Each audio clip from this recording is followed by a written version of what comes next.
दोस्तों आज की इस वीडियो में हम लोग साइंस के बहुत ही ज़्यादा इंपॉर्टेंट क्वेश्चंस करने वाले हैं। इस वीडियो में गाइस हम टोटल साइंस के 33 क्वेश्चंस करने वाले हैं और ऐसे स्टूडेंट जिनका 33 में से 30 क्वेश्चंस का आंसर सही होता है आज के टेस्ट में, लिख लीजिए दोस्तों, उनका एंट्रेंस एग्जाम में काफ़ी अच्छे नंबर आने वाले हैं। ठीक है ना। तो आप लोग दोस्तों चेक कीजिएगा 33 में से कितने क्वेश्चंस का आंसर सही हो रहे हैं आपके आज के टेस्ट में। ठीक है ना। और इस वीडियो में हम काफी एडवांस लेवल के क्वेश्चंस करेंगे साइंस के। चलिए दोस्तों स्टार्ट करते हैं। फर्स्ट क्वेश्चन, रॉकेट किस सिद्धांत पर कार्य करता है? दोस्तों रॉकेट जो है ये संवेग संरक्षण के सिद्धांत पर कार्य करता है। रॉकेट जो है ये संवेग संरक्षण के सिद्धांत पर कार्य करता है। आगे बढ़ते हैं। उत्प्लावकता से संबंधित वैज्ञानिक कौन है?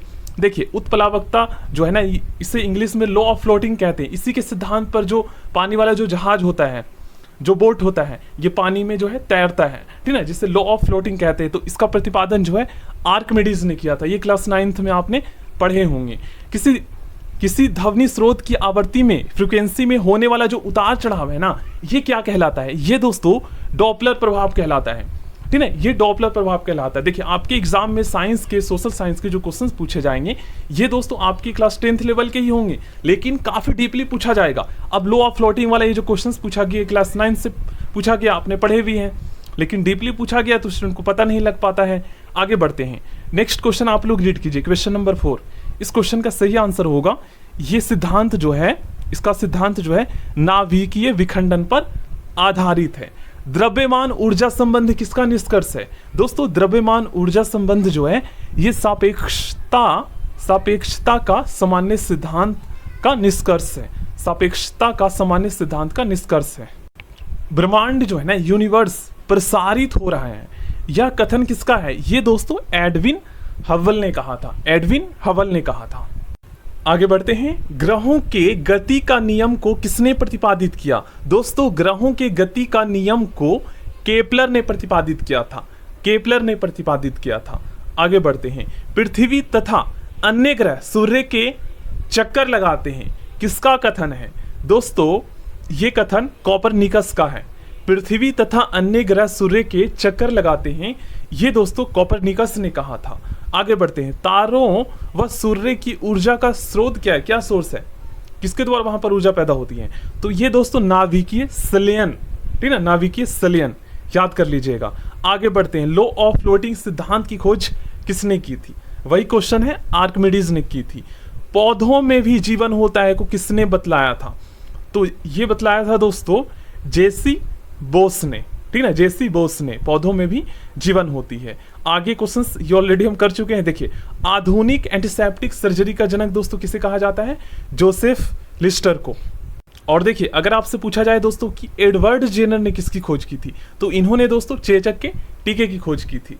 और लुइस पास्चर ने जो है रेबीज रोधी टीके की खोज की थी। और विलियम हार्वे ने जो है दोस्तों रक्त परिसंचरण तंत्र की खोज की थी।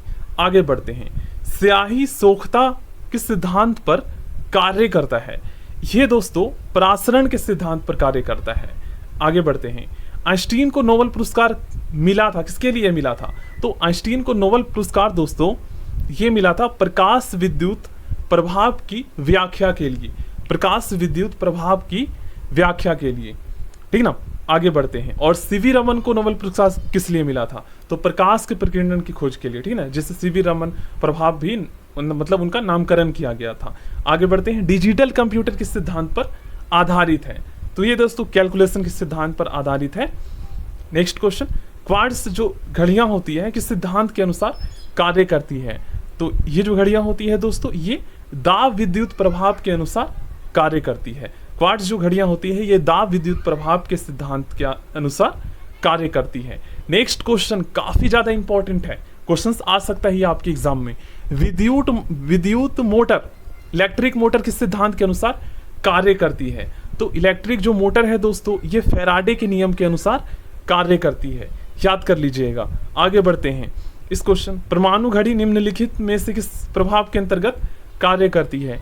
तो ये कार्य करती है दोस्तों पीजो इलेक्ट्रिक प्रभाव के अंतर्गत, ठीक ना, या पीजो इलेक्ट्रिक प्रभाव के अनुसार कार्य करती है परमाणु घड़ी। आगे बढ़ते हैं। लेजर किस सिद्धांत पर कार्य करती है? दोस्तों लेजर जो होता है ना, लेजर लाइट कह सकते हो, ये विकिरण का उद्दीप्ति उत्सर्जन के अनुसार कार्य करती है, किस सिद्धांत पर कार्य करती है। मतलब काफी अलग नाम होगा, कुछ बड़ा नाम होगा, तो इस तरीके से आप पता लगा लोगे। रडार की कार्य प्रणाली किस सिद्धांत पर आधारित है? मोस्ट इंपॉर्टेंट क्वेश्चन, जो इंपॉर्टेंट होगा प्लीज उसे 2-3 बार रिवाइज कर लीजिएगा। तो ये दोस्तों रेडियो तरंगों का अपवर्तन के सिद्धांत पर कार्य करती है, ठीक है। एक होता है परावर्तन और एक होता है अपवर्तन। तो परावर्तन में क्या होता है? रिफ्लेक्ट हो जाता है, इंग्लिश में उससे रिफ्लेक्शन कहते हैं, और अपवर्तन को रिफ्रैक्शन कहते हैं। ये थोड़ा विचलित होकर जो है उस माध्यम से पार हो जाता है, ठीक ना। जैसे किरण जब जाता है तो उससे हम रिफ्रैक्शन कहते हैं, अपवर्तन। क्वेश्चन नंबर 21 आप लोग रीड कीजिए। ये किस पर आधारित है? ये पूछा गया है। तो ये आधारित है दोस्तों नाभिकीय संलयन पर, मतलब जिसके माध्यम से जो है सूर्य और तारों में ऊर्जा उत्पन्न होती है, ये उसी पर आधारित है, नाभिकीय संलयन पर, ठीक ना। लेंज का नियम है, बहुत ही ज्यादा इंपॉर्टेंट क्वेश्चन है ये दोस्तों, द्रव्यमान संरक्षण का नियम पर आधारित है। नेक्स्ट क्वेश्चन, पृथ्वी की आयु ज्ञात करने में प्रयोग होता है। देखिए दोस्तों, जीवाश्मों, जिसे इंग्लिश में फॉसिल्स कहते हैं, इसकी आयु ज्ञात करने के लिए आपको पता है दोस्तों कार्बन डेटिंग विधि अपनाई जाती है, ठीक ना। और पृथ्वी की आयु ज्ञात करने के लिए दोस्तों यूरेनियम डेटिंग विधि अपनाई जाती है, याद कर लीजिएगा, काफी इंपॉर्टेंट क्वेश्चन है। जीवाश्मों व पेड़ पौधों की आयु ज्ञात करने में प्रयोग की जाती है तो कार्बन डेटिंग विधि, ठीक ना। जीवाश्म क्या होते हैं दोस्तों? तो आज से लाखों साल पहले जो पृथ्वी पर जीव जंतु पाए जाते थे, किसी प्राकृतिक आपदा की वजह से दोस्तों वो पृथ्वी के नीचे दब गए, ठीक ना। वही जो है आज उनके प्राप्त अवशेष को जीवाश्म कहते हैं।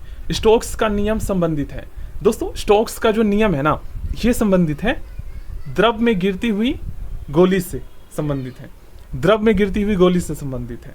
आगे बढ़ते हैं। किसी चालक के सिरों के बीच विभवांतर उसमें बहने वाली धारा के समानुपाती होता है, यह नियम आप में से मोस्टली स्टूडेंट को पता होगा, ये दोस्तों ओम का नियम, ठीक है। लेकिन कुछ स्टूडेंट कंफ्यूज होकर इससे भी आंसर नहीं बता पाए होंगे, इतना आसान क्वेश्चन है। किसी चालक के सिरों के बीच विभवांतर कहने का मतलब यह है पोटेंशियल डिफरेंस उसमें बहने वाली धारा के समानुपाती होती है, यह नियम जो है ओम के नियम पर आधारित है। आगे बढ़ते हैं। सल्फाइड अयस्कों के सांद्रण की विधि है, क्या है? तो यह है दोस्तों फेन प्लवन विधि, थोड़ा ज्यादा एडवांस पूछा गया है, ठीक ना। आगे बढ़ते हैं। अयस्क से चुंबकीय अशुद्धियों को दूर करने के लिए, ठीक ना, अयस्क आपको पता है मतलब किसी धातु का अशुद्ध रूप को अयस्क कहते हैं, ठीक ना। तो अयस्क से चुंबकीय अशुद्धियों को दूर करने के लिए प्रयुक्त की जाने वाली विधि कौन सी है?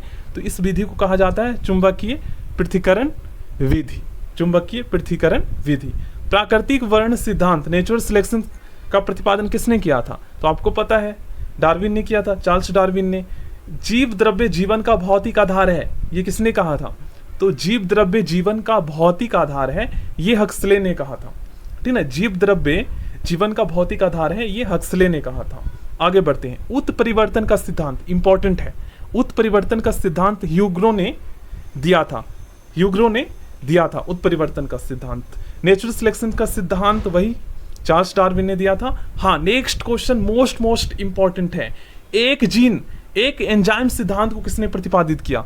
तो ये दोस्तों वीडल एवं टेटम ने, वीडल एवं टेटम ने। एंड लास्ट के 2 क्वेश्चंस का आंसर दोस्तों आपको बताना है इसी प्रैक्टिस सेट से, ठीक ना। रडार की कार्यप्रणाली किस सिद्धांत पर आधारित है? लेंज का नियम किस पर आधारित है? और आधुनिक एंटीसेप्टिक सर्जरी का जनक किसे कहा जाता है? इसका आंसर आपको लोग कमेंट बॉक्स में बताएंगे।